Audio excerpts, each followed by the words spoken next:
Ang usagyod sa gibasihan ining atong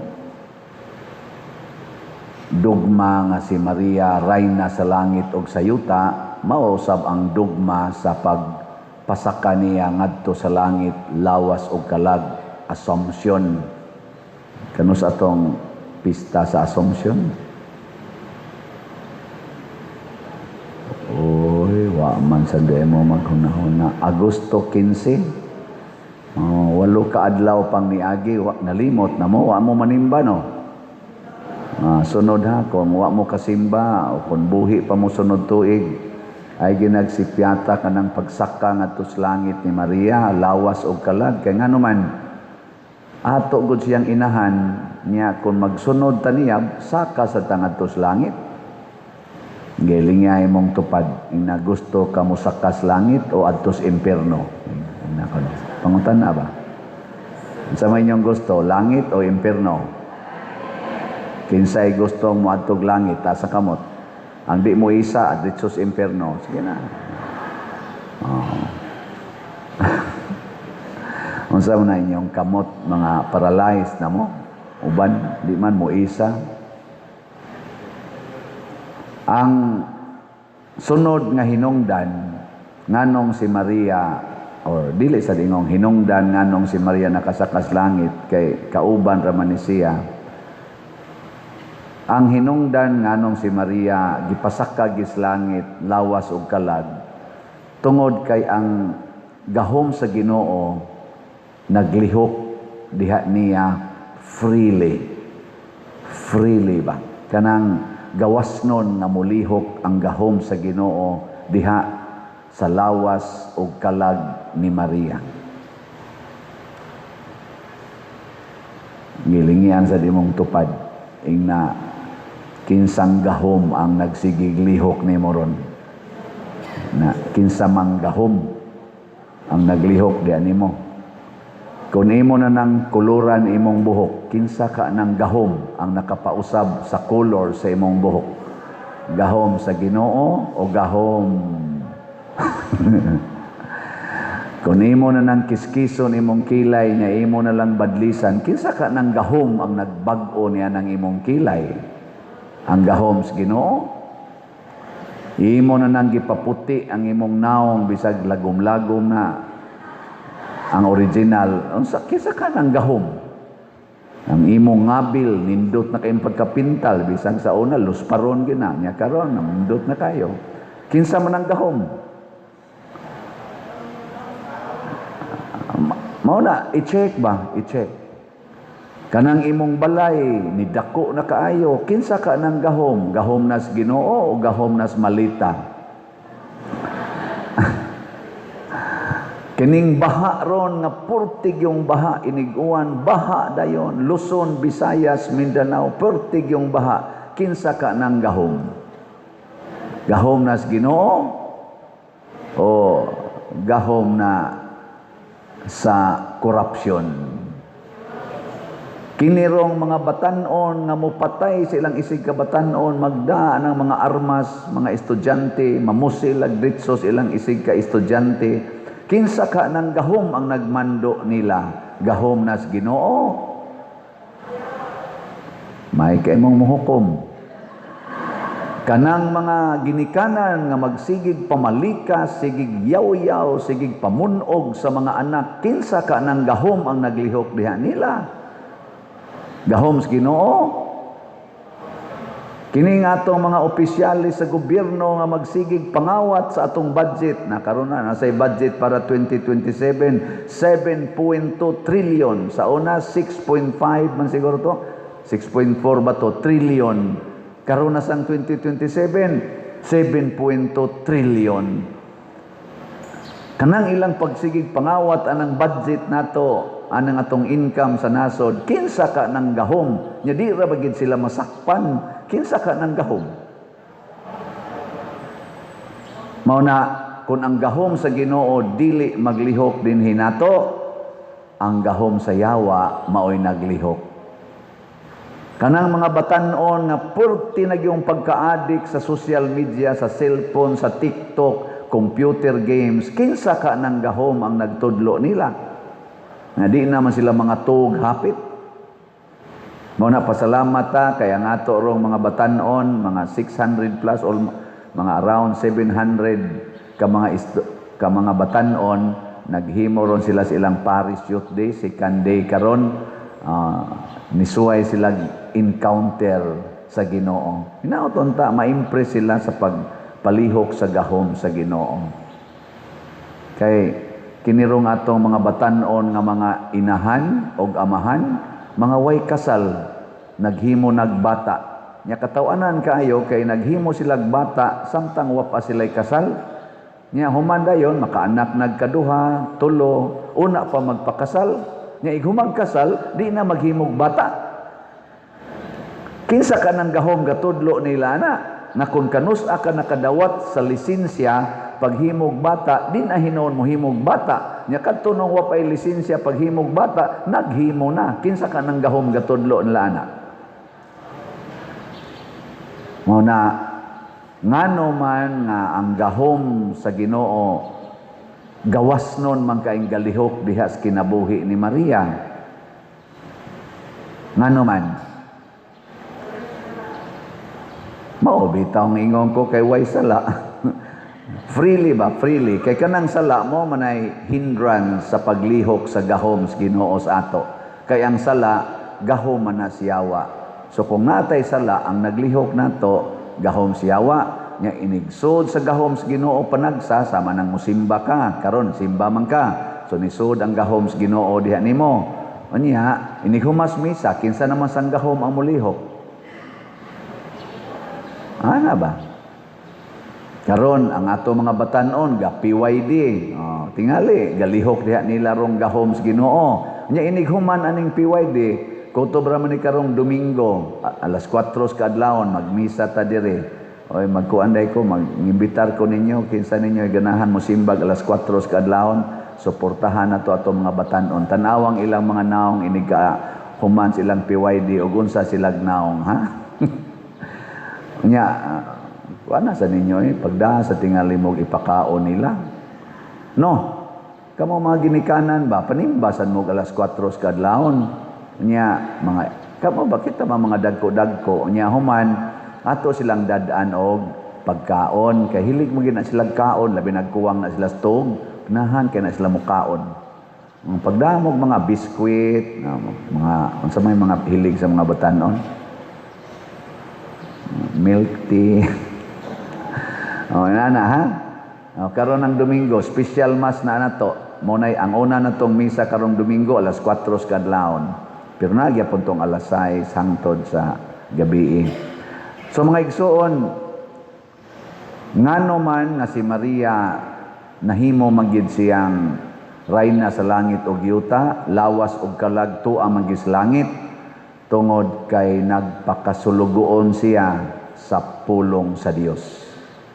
Ang musugo niya maura gyud ang pulong sa Dios, dili ang pulong sa tao. Labaw na gyud dili ang pulong sa yawa.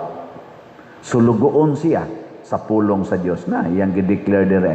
Sulugoon ako sa Dios, matuman dinhi kanako ang imong pulong.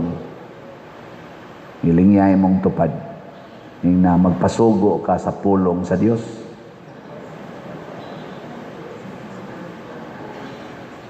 Sayon ba paglihok sa pulong sa Dios nga nag-ingon ibaligya ang tanan mong katigayunan ug ang halin ihatag ngadto sa mga kabos, sayon ra na mulihok diha nimo o lisod.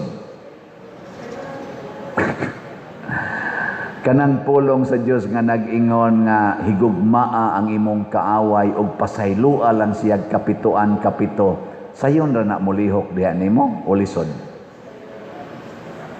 Wa na magtingog.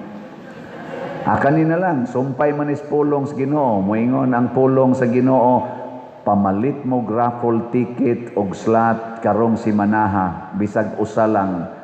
Kamog yung tanang naminaw ni Father Siano, pamalit mo. Sayon ra na mulihok ninyo o mag-ukon-ukon ka? Sayon? Oo, pwede na mo mga matay. Saka de mo sa langit.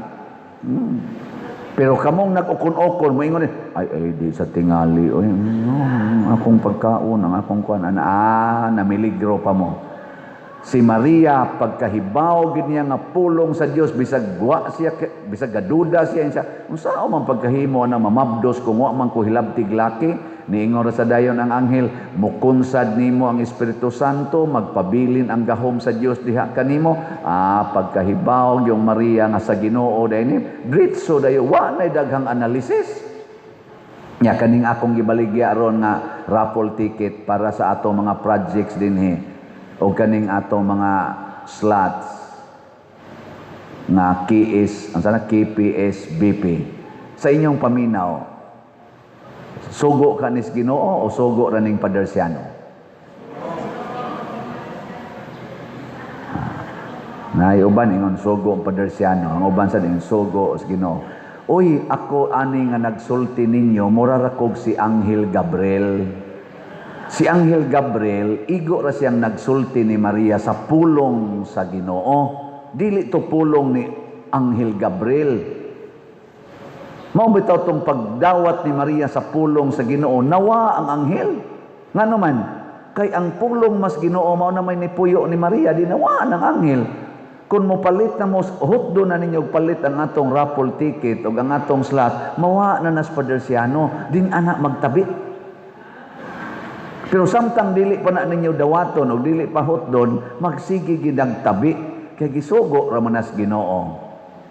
Wa mo di ana mag-analyze nga sa inyong pagbalibad aning akong auhag nga pamalit mo raffle tickets, pamalit mo slots, pamalit mo kulumbari, kay itabang nato sa simbahan ug sa atong katilingban. Sa inyong pagdawat ana, gidawat ninyo ang imbitasyon sa Ginoo. Og mopuyo na diha ninyo ang pagkamanggihatagon, ang pagkamaalagaron, ang pagkamaluluyon, og ang pagsakripisyo alang sa kaayuhan sa tanan.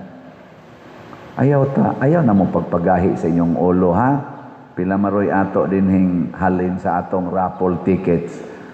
Audi ari sa ta sa slot. Ang atong slot nagkinahanglan tag mga 5,000 to 6,000 ka slots gid unta kay gamiton man nato karon sa atong PYD. Thanks be to God, niabot na tag 4,417 ang atong slots. Pakpakta. Pero karong adlaw, padayon pa gyud mo kamong nakabati kamo labi na morong nanimba dinhi, ay gyud mo lakaw balik sa inyong balay nga di mo kapalit og slot. 100 ra man Unya sa guwasan mo roy 100 ya, uli sa mo sa inyong kadiyot, nya pagkuha mo 100 dito. Bitaw karong adlaw kay sige man tag binayranay karon. Gabi gani pag abot nako kapoy ra ba kayo na gisugat dayon kog bayron nonoy mga youth na to ba kay daghan slag bayron non mga almost 700,000 ba yan ang ilarong budget aning ilang PYD. Mangin mo moto. Unya ang atong raffle tickets nagkinahanglan tag 190,000 kutob nis December 8 sa pagkakaron 2,287 na ang atong halin. Pakpak yapon. Ako na lang i-shout out diri gahapon di ay sorry kayo ha na wrong info ko sa taga Inayawan. Ingon ko Inayawan Quasay Parish. Sorry kayo sa mga taga Quasay Parish kay nasayop jud kog announce. Didto di ko gipamisa sa Inayawan Chapel. Nya gahapon kay traffic man kaayo nangita miglaktod padong unta sa Quasay Paris na sumok mi sa purtigyong lisura nga daan nga piit kaayo nga hastang e-bike maglisod og sugat. Og didto mi naungot og maayo pag-abot nako sa Quasay Paris ongoing naman ang misa. Wala, ngano nagmisa man na? Daghan naman kaing tao. Nakula, gamisa na lagi. Ingon, alas 7 pa. O niya, anong alas 6 pa man ron imidya. Ngano man ang nana man ay misa. Pag-ablis akong bintana, niingon din ang minister, uy, Padersiano, dili ni mo imong misa din. Tuara dito sa kuan, chapel. Stilan. Ngadto na sa Miss Chapel. Pag-abot na ko dito, congratulations sa mga taga Dihas Inayawan Chapel kay porting daghana nila ditong nanimba. Mura naman tingay itong pista, ingon ana baka gito sila. Unya, ako dayong gibaligya ag raffle tickets. Unya, ingon din sila, mamalit mi pader. O tuod man, ang atong initial halin dito, 77 ka tickets. Unya, ila pa diyong gipabilin ang upat ka stabs ka ila kunotong ipadayon pagpamaligya. Pakpakan na to ang taga Inayawan Chapel. Og mahurot na ninyog baligya, mabulahan gyud mong taga Inayawan Chapel, pero inig tapos inyong pista digi ito mahurot ang 400 ka tickets mga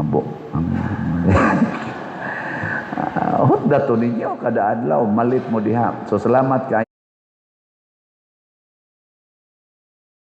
taga Inayawan Chapel coordinators and officers o mga members sa inyong pagtabang diri sa Compostela. Ako sang giawhag ang atong mga DSAP investor sa atong cooperative kay nag-investyo naman taron na naman tay license to sell nya pwede na ta mo construct sa building sa atong Columbari anytime. Sama nga atong napalit ang yuta, pinaagi ninyo, mga DSAP investors, muhangyo sa ko ninyo, invest pa more sa atong Columbari, sa construction na ni. Tag 70,000, 80,000, 90,000 ang atong range karon pre-selling ni. Nya ini kahuman na aning maong building, ma-times 2 na ang presyo, ang price ani. So kung gusto mong mo invest, kamong mga naay mga gugma sa atong pag-alagad sa simbahan o sa katilingban o labi na gyud mong Tagaliluan, kanidinhing Compostela, Konsolasyon, bisan gitingay Mandawi, Danau, aron dali ra ang pagpahiluna sa inyong mga mahal sa kinabuhi nga nipanaw na ibutang nato sa atong maayong pagkapahimutang sa Columbari. Nya pamalit na mo down payment ra mo og 5,000 karon o niya the rest ana pwede ninyo na i-installment for 5 years maximum. Nya ato ning kuanon aron ma-construct dayon nato ang atong building o niya ang proceeds atong ikaalagad sa simbahan ug sa katawhan. Kani mura ni siya business paminawon pero tungod kay ang nagtukod ani kaming mga nag-alagad simbahan sa pagkakaron ako may chairman sa board kana ganing wa gid milaing tumong dili gini pagpadato kung dili ang pag-alagad sa simbahan. Gani karon na natay initial ng halin nga naa say mga DSAP investors nga ni income na atong ilang investment ila nang gi-convert into columbaris. So wa ta mo bayad og kwarta na cash atong gi-assignan sila mga number of units equivalent sa ila ng income. Nya ang nakanindot kay naay pipila nga niingon kanang akong earning sa interest pader ako lang na sang i-donate diha sa imong parokya sa Compostela. Naay nakadonate direct 200,000 kapin, nasay almost 100,000 kapin nga ilang earnings, di ba? Kaning mga kasing-kasinga aning mga kwartahan nga mga tao, investors, unsam ni sila? Matinumanon sa pulong sa Dios. O mao ni ang kasing-kasing ni Maria, gusto siyang matao ang Ginoo. Kay matod pa diri sa unang pagbasa, inigkatao na ining maong bata, muhatag ni kalipay, muhatag ni diha og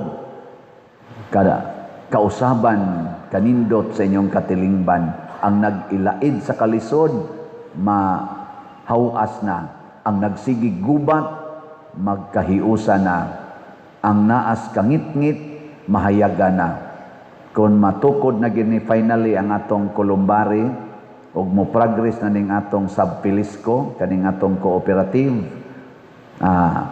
makakita na gitag kahayag.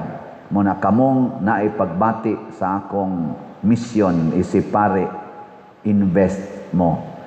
Aning atong either 70,000, 80,000, 90,000. Ug naasad mo'y dagko gyud nga kwan, hutda ninyong tag 100 units. Hutda ninyo ang tag 20 units.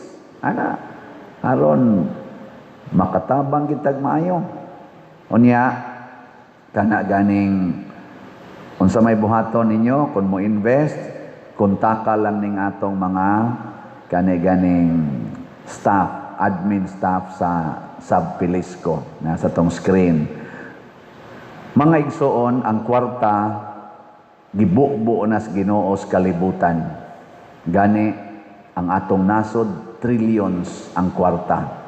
Pero kung magsunod ta sa pulong sa yawa nga mao ang pagka self-centered, self-righteous, ang kanang kwarta perming kuwang. Karon ang baha sa atong nasod portig yung grabiha.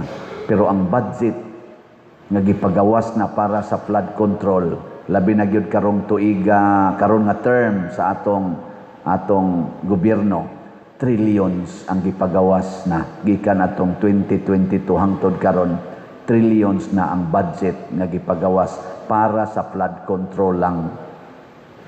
Ngano man nawa man gyud makontrol ang flood tungod kay nisod sa bulsa sa mga in charge, kay di sila sama ni Maria nga maminaw sa pulong sa Dios, naminaw sila sa pulong nga nag-ingon pagpadato.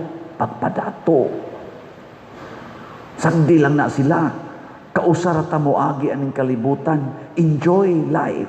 Nya ang imo sang mga kaliwat isiguro bahala na sila diha ug maglutaw na sila sa tubig, isiguro. Kana sa flood control lang na, wa pa ta maghisgot sa DepEd nga dako sa kay gasto, wa pa ta maghisgot sa mga kanang mga lisensya sa mga buhis nga naa sa BIR, sa customs, pila sa diha gipangawat karon. Wa pa na imbestigahan. Ang gisigirog sentro pa nga dako kayog investigasyon ang flood control. Nya gihilom na karon, gihilom. Ang kanisang atong impeachment ni gasto na tarog mga 400 million kapin. Wa pagiklarong ebidensya, wa pa'y klaro niining 16 kaadlaw, wa pa'y klaro kung nasad-an ba gyud ang atong Vice Presidente. Kay wa may klarong ebidensya, nya ilan ning lahoson ang impeachment hangtod 92 days, moabot mga 2.2 billion ang magasto sa hearing lang na diha. Why klarong ebidensya? Unya kung ma-impeach ang Vice Presidente, wa sa gyunay epekto aron masulbad ang flood control scam, aron masulbad ang dagkong corruption. Ngano man kay kanang maong impeachment pulong rana sa mga politicians, dili na pulong sa Ginoo. Ang gustos Ginoo karon, hununga ang inyong pagpangawat, hununga ang inyong pagkabakakon, hununga ang inyong pagkahakom ug pagkadao sa gahom, sa kwarta ug sa dungog. Hununga na ninyong tanan, apil na kang nagwali. Muna mahunong nako.